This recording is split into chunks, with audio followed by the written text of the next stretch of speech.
You know, the world is a funny place. For decades, it's been all about the West, the West, the West, America this, Europe that. But guess what? The tides, they are a-changing. We're talking about BRICS, baby. Brazil, Russia, India, China, South Africa. And they brought friends. This isn't your grandma's economic club anymore. This is about rewriting the rules, flipping the script, and frankly, it's about damn time. We're talking about a whole lot of the world's population, a whole lot of the world's resources, and a whole lot of ambition. They're tired of playing second fiddle, and they're ready to make some beautiful music of their own. So buckle up, because things are about to get interesting. We're going on a trip around the world, BRICS style, and trust me, you don't want to miss this.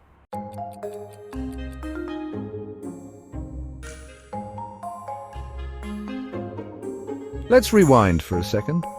BRICS started back in 2001, kind of like a support group for emerging economies.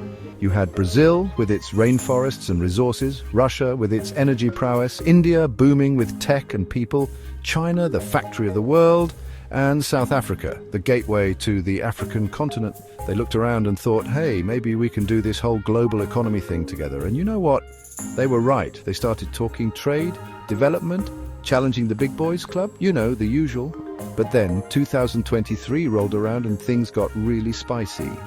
The BRICS crew decided it was time to add some new members to the mix. It's like going from a five-a-side game to a full-on World Cup.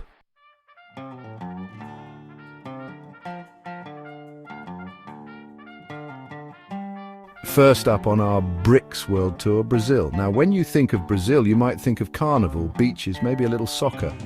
And yeah, they've got all that. But Brazil's also a powerhouse when it comes to, well, power. We're talking agriculture, folks. Soybeans, coffee, orange juice. Brazil's got it all, and they're feeding the world, literally. And then there are the minerals, iron ore, gold, you name it. Brazil's ground is like a treasure chest.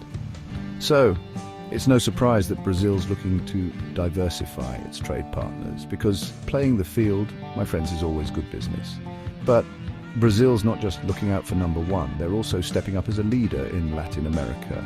They're building bridges, not walls, with their neighbors, and they're trying to create a more integrated and prosperous region, which, let's be honest, is a refreshing change of pace from some other global leaders we could mention. And with BRICS, Brazil sees a chance to amplify its voice on the world stage, to advocate for developing countries, to push for a fairer global trading system, and maybe even to teach the world a thing or two about samba along the way. Hey, a little rhythm never hurt anyone, right?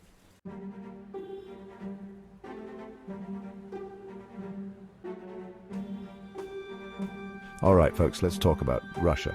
Now, Russia joining BRICS is like that friend who shows up to the party late, wearing an Ushanka hat and carrying their own vodka. You know, they're going to be interesting, to say the least. Russia, ever since those early days of the Soviet Union, has always had this, let's say, complicated relationship with the West. It's like that couple who keeps breaking up and getting back together, but the drama never really ends. And in recent years, that relationship has gotten about as frosty as a Siberian winter. Sanctions, geopolitical tensions, you name it. So Russia's looking for new friends, new markets, and BRICS is looking mighty appealing. It's like, hey, you guys want to team up and create an alternative to the whole Western-dominated system. We've got oil, we've got gas, and we've got a whole lot of, shall we say, experience in dealing with the West.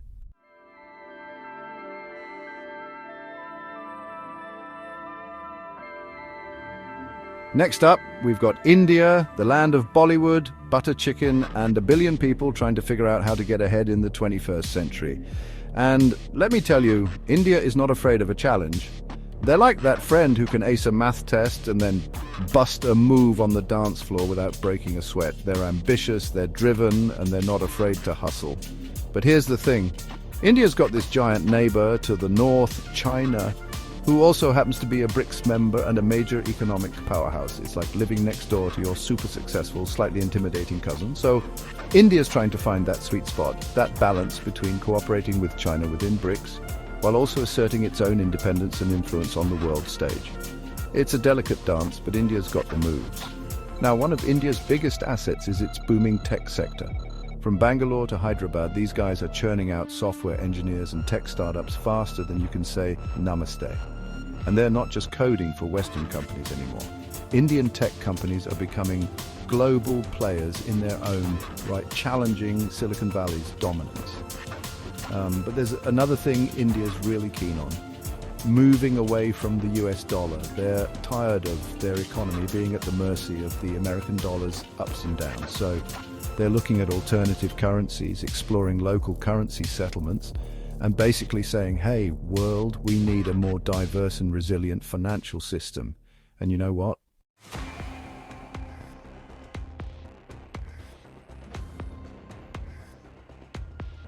And now for the main event, the big kahuna, the one and only China. Let's be real, folks. When it comes to BRICS, China is the elephant in the room, or should I say the dragon in the room. I mean, we're talking about the world's second largest economy, a manufacturing superpower, and a country that's been growing at a pace that would make even the most optimistic economist blush. China's not just a member of BRICS, they're the founding member. They're the ones who called the meeting, set the table, and brought the dumplings. And they're not shy about wanting to lead the group and shape its agenda. They see BRICS as a way to challenge the existing world order, to create a more multipolar world where China has a bigger say. And honestly, who can blame them? They've earned their seat at the table. Now, China's ambitions go way beyond just BRICS. They've got this little thing called the Belt and Road Initiative, which is basically their plan to build a massive network of infrastructure projects across Asia, Africa, and Europe. Think roads, railways, ports, you name it. It's like they're playing a real-life game of civilization, and they're going for a domination victory. And let me tell you, they're playing to win. But here's the thing about China. They're not just interested in building bridges and railways, they're also interested in building relationships. They're investing in developing countries, providing loans and offering expertise. And yeah, some people might say they're doing it for their own benefit, but hey, isn't that what global superpowers do?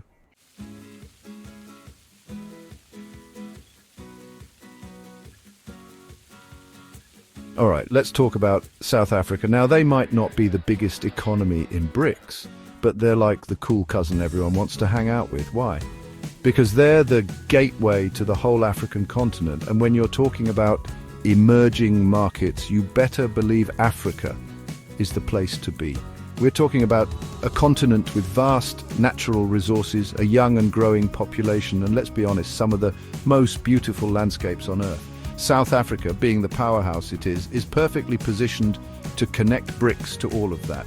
They're already investing heavily in infrastructure projects across the continent, building roads, railways and ports. Think of it like this: if BRICS wants to throw a party, South Africa's got the venue, the DJ and the guest list. They're bringing the beats to the global economy and everyone's invited. But it's not just about infrastructure. South Africa's also got a lot to offer in terms of mineral resources. We're talking gold, platinum, diamonds, the kind of bling that makes rappers write songs about it. And these resources are in high demand, especially as the world transitions to a greener economy. So yeah, South Africa's got a lot going for it, and they're definitely one to watch in the BRICS lineup. Now, I'd be remiss if I didn't mention the challenges South Africa faces. Like many countries, they've got their fair share of inequality and social issues. And let's not forget the legacy of apartheid, which still casts a shadow over the nation. But here's the thing about South Africa: they're resilient. They've overcome a lot, and they're determined to build a better future for themselves. And BRICS offers a platform to do just that.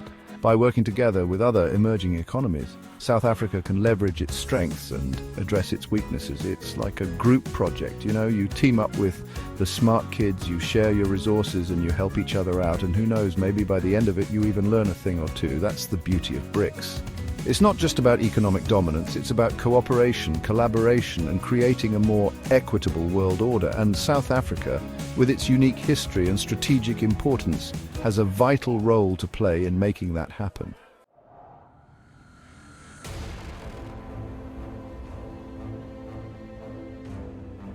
All right, folks, buckle up, because we're heading to the Middle East, to a land of deserts, oil wells, and, well, let's just say a unique approach to human rights. Yes, we're talking about Saudi Arabia, the oil kingdom itself. Now, Saudi Arabia joining BRICS is kind of a big deal. I mean, this is a country that practically invented the phrase black gold.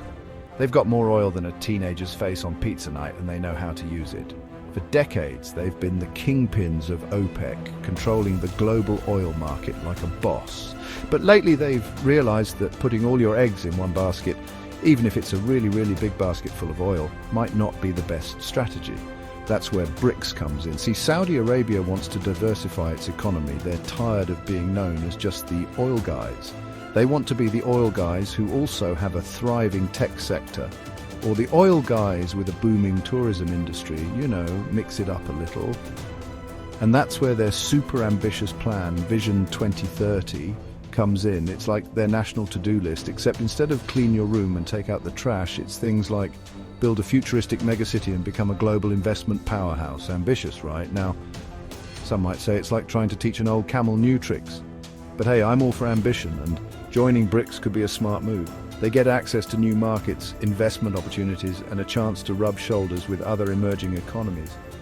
It's like a networking event, but instead of awkward small talk and lukewarm canapes, it's geopolitical maneuvering and the potential for massive economic growth. Plus, let's be real, being part of BRICS gives Saudi Arabia a seat at the table with some pretty powerful players.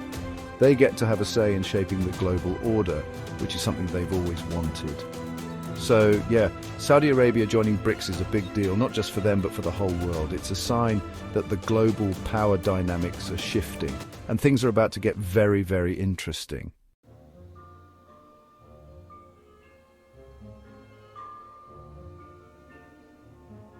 Let's hop over to Egypt, shall we? The land of pharaohs, pyramids, and, well, a whole lot of sand. But don't let the desert fool you. Egypt's got something everyone wants, control of the Suez Canal. This ain't your average ditch in the ground, folks. This is a 120-mile shortcut connecting the Mediterranean Sea to the Red Sea, and it's basically the highway for global trade. Imagine trying to get from Asia to Europe without it. You'd be stuck going all the way around Africa. So yeah, Egypt's sitting on a gold mine, or should I say, a canal of gold. And that gives them a lot of leverage in the global economy. But Egypt's not just about the Suez Canal. They've also got a large and growing population, a strategic location at the crossroads of Africa, the Middle East, and Europe. And let's not forget, a rich history that dates back thousands of years. So, they've got the history, the location, and the canal. What more could you ask for? Well, how about a ticket to the BRICS party? That's right, Egypt sees the potential of joining this club of emerging economies. They know that by teaming up with countries like China, India, and Russia, they can boost their own economic growth and increase their influence on the world stage. It's like joining a super cool band. You might be a decent musician on your own, but together you can create something truly epic. And that's what Egypt's hoping for. They want to diversify their trade partnerships, attract foreign investment, and become a major player in the global south. And BRICS offers them the perfect platform to do just that. Plus, let's be real, who wouldn't want to be in a group with a country that controls a canal that's basically the lifeblood of global trade? Egypt's got the goods and they're ready to deal. So watch out, world, this ancient civilization is about to make a comeback. And this time they're bringing the BRICS along for the ride.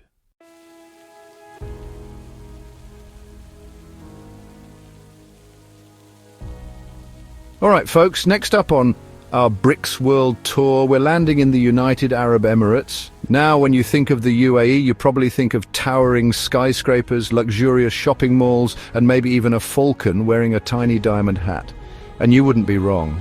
The UAE has built a reputation as a global hub for finance and commerce. It's like the Las Vegas of the Middle East, but with less Elvis and more sheikhs. But here's the thing. The UAE is also looking to diversify its economy beyond oil. They know that relying on black gold is so last century. They're investing heavily in technology, tourism, and renewable energy. I mean, they even have a Minister of Artificial Intelligence. You know you're living in the future when the government has a department dedicated to robots. And let's not forget about their influence in technology and innovation. From drones delivering shawarma to self-driving taxis, the UAE is all about embracing the latest gadgets. I wouldn't be surprised if they started offering flying carpets as a ride-sharing option soon. Hey, a guy can dream, can't he? Now, some might say the UAE's wealth comes from its vast oil reserves, and okay, yeah, that's partly true. They've got more oil than a Saudi prince's bathwater. But what's really interesting is how they're using that wealth to invest in the future. They're pouring money into startups, tech incubators, and research and development. They're basically trying to become the Silicon Valley of the desert, and you know what? They just might pull it off. The UAE has always been known for its ambition. I mean, they built a freaking indoor ski slope in the middle of the desert, so creating a thriving tech hub, piece of baklava, right? But it's not just about fancy gadgets and futuristic cities. The UAE is also using its newfound economic clout to become a major player on the world stage. They're investing in infrastructure projects across Africa and Asia, and they're becoming a key mediator in regional conflicts. The Desert Kingdom is quickly transforming into a global power broker.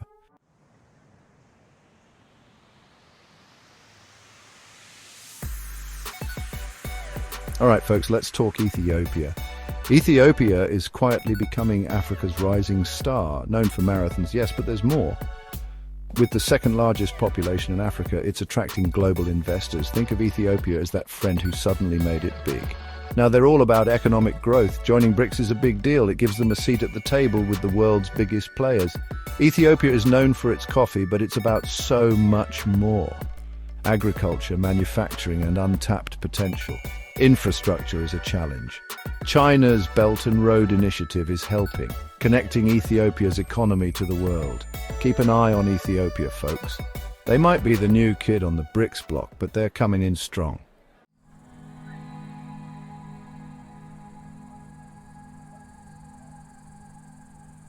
All right, let's talk Iran. Now, I know what you're thinking. Iran, isn't that the place with all the, tension? And yeah, you're not wrong. Iran has definitely had its share of disagreements with the West, to put it mildly. But here's the thing. Behind all the headlines and political posturing, Iran is a country with a rich history, a vibrant culture, and a whole lot of economic potential. They're sitting on a gold mine. Literally. Iran has some of the world's largest reserves of oil and natural gas. We're talking about the kind of energy resources that make countries drool. And while sanctions have definitely made things difficult, Iran has been busy finding ways to bypass them and get their oil flowing to eager buyers, especially in Asia. But Iran isn't just about oil. They've got a diverse economy with strengths in manufacturing, agriculture, and even technology.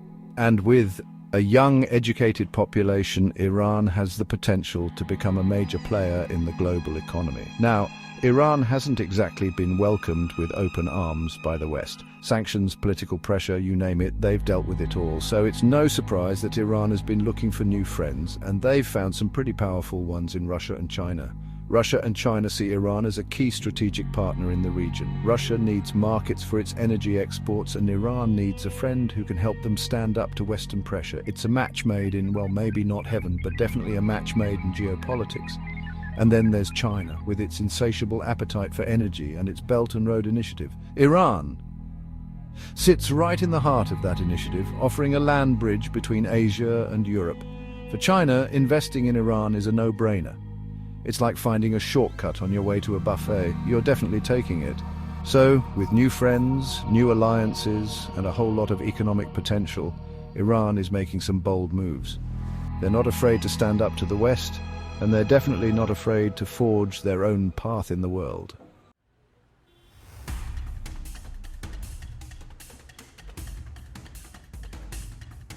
So there you have it, folks. From the bustling streets of Addis Ababa to the energy fields of Tehran, we've traveled across the globe to explore the newest members of BRICS.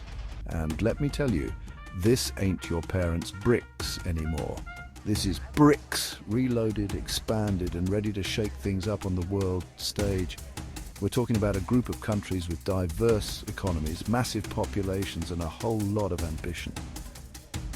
They're tired of playing by the West's rules, and they're ready to write their own. Think of it like this.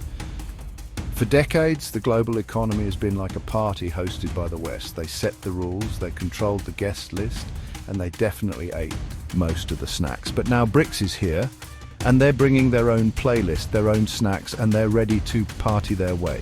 This is about more than just economics, folks. It's about shifting power dynamics, challenging the established order, and creating a more multipolar world. Whether BRICS succeeds in rewriting the rules of the global game remains to be seen, but one thing is for sure, they're here to stay, and they're just getting started. So buckle up, world, because things are about to get interesting.